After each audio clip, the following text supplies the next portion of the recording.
دوستان عزیز، من شازده کوچولو اومدیم. یه نکته جالبی که البته قبلا یادم بود، دوباره بعد از سالها یادم اومد، اینه که من یکی از عجایب هفتگانه جهان رو دیدم. چون میدونین که یه سری عجایب هفتگانه قدیم داشتیم، این جدیده حالا بخوام اگه بگم که یادم نره از روی نوت بخونم، چیچن ایتزا که تو مکزیک، مجسمه حضرت مسیح برزیل، کلوسئوم روم، دیوار چین، ماچو پیچو پرو، شهر باستانی پترا در اردن و نهایتاً تاج محل در هند.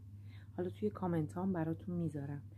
این هفته هستن که خب من سال 2017 این خوشبختی رو پیدا کردم که برم ایتالیا و بیشتر البته فاراین سابینا بودم، ولی روم هم رفتم و کلوسئوم رو دیدم، یکی از عجایب هفتگانه جهان. و خب 6 تا مونده که البته حالا نمیدونم اصلا بشه ببینم نبینم، و من برنامه‌ریزی سفرم بر اساس این عجایب نیست، ولی خب